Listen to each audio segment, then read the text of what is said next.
Essa é a história antiga, de um segredo, descrito nos rolos sagrados, não nos livros de história do Brasil, mas gravado no nosso DNA, a história de uma família, com 12 irmãos, 12 tribos, cercados por um rei cruel e espalhados por toda a terra. Eles se perderam e foram esquecidos até agora. As correntes dessa linhagem sanguínea correm juntas. Centenas de milhões de pessoas em toda a Terra estão redescobrindo suas origens. Decifre sua história. Apodere-se do seu destino, resgatando a sua identidade hebraica. Nossos antepassados que migraram do Oriente, após o cativeiro assírio, se estabeleceram na Espanha, nos séculos 13 e 14, foram forçados a se tornar católicos pela Inquisição. Eram chamados de cristãos novos, ou judeus marranos, que em espanhol quer dizer porcos. Esses israelitas tiveram sua ascendência na Espanha e de lá fugiram para Portugal. A Inquisição também os perseguiu em Portugal, sendo forçados a atravessar o Oceano Atlântico e ir para o Brasil. Se você tem sobrenome de nomes de plantas, animais, você provavelmente é descendente de israelitas. Eles vieram para o Brasil e migraram para a América Central e América do Norte. A Rua do Bom Jesus é uma das mais antigas do Recife, a capital do estado de Pernambuco, localizado no nordeste do Brasil. Centenas de pessoas passam por ela todos os dias, estudantes, turistas e visitantes, dos 4 cantos do mundo. Uma placa de cerâmica colocada no primeiro prédio da rua chama nossa atenção para algo estranho. A placa diz Rua do Bom Jesus, antiga Rua dos Judeus. Após 350 anos de silêncio, aqui está finalmente o reconhecimento de que nesse local floresceu uma comunidade judaica, cuja história é um importante capítulo na história das migrações judaicas e na luta dos judeus para a preservação da sua identidade cultural e fé. Poucos passos rua abaixo está Kahal Zur, Israel, a primeira sinagoga das Américas, mencionada em documentos do século XVII encontrados na Holanda e em Portugal. Sua localização precisa nesta rua apenas foi estabelecida quando escavações arqueológicas encontraram a mikvah, cuja autenticidade foi confirmada por um tribunal rabínico no ano de 2000. Aberta ao público em dezembro de 2001, a edificação reconstituída tornou-se um centro cultural de pesquisa histórica, servindo a acadêmicos, turistas e estudantes. Cerca de 2.000 pessoas visitam o local. Aqui eles podem ver os vestígios da primeira sinagoga das Américas, evidência de uma comunidade judaica em 2 momentos da história. Primeiro, muitas décadas antes do domínio holandês. Foi um tempo em que dezenas de cristãos novos fugiram para o Brasil, buscando o refúgio das perseguições da Inquisição na Península Ibérica. Muitas dessas famílias foram denunciadas porque continuaram a praticar sua fé. Hoje podemos ler seus nomes nos registros do Santo Ofício da Inquisição. A segunda fase foi marcada por um tempo de tolerância religiosa, quando aquelas primeiras famílias cristãs novas e seus descendentes juntaram-se aos judeus que vieram ao Recife com os holandeses e nesta nova atmosfera puderam criar uma comunidade judaica, a primeira das Américas. E eles eram então cerca de 1.500 pessoas, ou cerca de 50% da população branca do Recife. Eles eram ativos em todas as partes da sociedade e uma importante força na região. Porém, com o fim do período holandês, em 1654, a comunidade se dispersou e a sua memória foi praticamente apagada da história do Brasil, até que com a reconstituição da Kahal Zur, Israel, foi resgatada do esquecimento.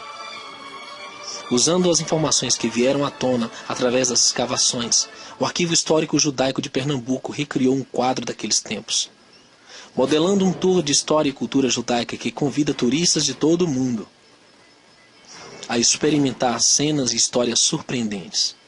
A alguns passos da primeira sinagoga está a casa de Duarte Saraiva, um cristão novo retornado ao judaísmo que abriu sua casa para as primeiras reuniões religiosas, juntando cristãos novos, muitos deles moradores de Olinda. Esse Duarte Saraiva era um comerciante bem-sucedido, que possuía diversos engenhos de açúcar, e que comprou o terreno onde a Kahal Zur Israel foi construída.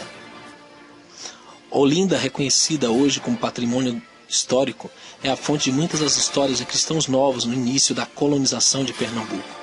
Vítimas das denunciações eram pessoas como Bento Teixeira, autor da Prosopopeia, primeira obra literária do Brasil, primeiro trabalho literário produzido no Brasil, como Rui Gomes Ourives e seu filho, o primeiro boticário.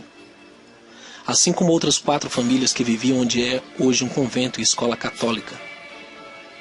A família da Branca Dias e o Diogo Fernandes foi denunciada por preparar sua casa e comida.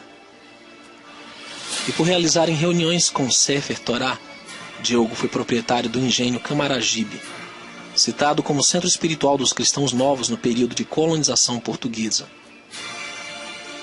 Uma das histórias desses tempos é que uma pessoa, usando certas roupas, com um sinal secreto andava por Olinda, a indicar aos criptos judeus residentes que haveria serviço religioso em Camaragibe. Nos registros das denunciações nós podemos ler sobre cristãos novos que vinham de Olinda, em carroças decoradas com ramos de árvores para celebrar Sukkot, a festa das cabanas em Camaragibe. O engenho Camaragibe, ainda hoje de pé, é cheio de histórias e mitos, ainda presentes no imaginário popular sobre a presença de cristãos novos. É possível que a capela existente no engenho tenha sido construída no mesmo local onde ficava a sinagoga do século XVI. Há quem diga que os símbolos gravados em algumas pedras do chão da Casa Grande teriam relação com o hebraico. As práticas judaizantes às escondidas continuaram até 1630, quando a Companhia das Índias Ocidentais Holandesas conquistou o Nordeste brasileiro, trazendo a ideia de tolerância religiosa. Para os cristãos novos, isto significava a possibilidade de assumir abertamente o judaísmo. E para os sefardim de Amsterdã, novas oportunidades. Com as forças de ocupação holandesa vieram muitos soldados judeus. Mais tarde, estes formaram uma milícia judaica, com base na Guarda dos Judeus, localizada possivelmente onde hoje se situa a Igreja dos Milagres, em Olinda. Está documentado que para preservar o Shabat, o dia de sábado, soldados tinham que pagar uma taxa para a Companhia das Índias Ocidentais. A partir de 1635, centenas de judeus emigraram para o Brasil. Estes tinham a vantagem de conhecer as 2 línguas, português e holandês. Eles eram judeus portugueses de Amsterdã. Eles tornaram-se importantes para o comércio, para a exploração do interior, para a produção de açúcar e para o crescimento urbano do Recife. Como nos aterros e construções, a cidade do Recife expandiu-se. E começou a construir na ilha vizinha, chamada Ilha de Antônio Vaz. Assim a cidade Maurícia foi edificada para conectar estes 2 lugares. Uma ponte precisava ser construída. Das margens do Pina pode-se ver claramente os recifes como rochas separam o rio do interior das águas do Oceano Bravio, criando o porto seguro que permitiu a construção da cidade que ganhou seu nome. Um porto seguro também para os judeus que no século XVII puderam construir sua Kahal Zur Israel, que também significa rocha e certamente a última coisa que esses judeus viram em 1654. Quando deixaram o Recife em busca de um outro lugar seguro.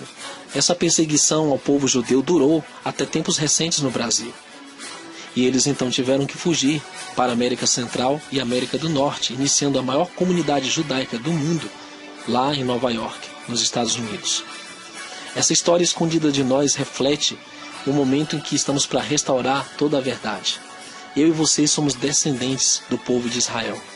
Nossa ligação com o Criador vai além do espiritual. Ela está no nosso sangue.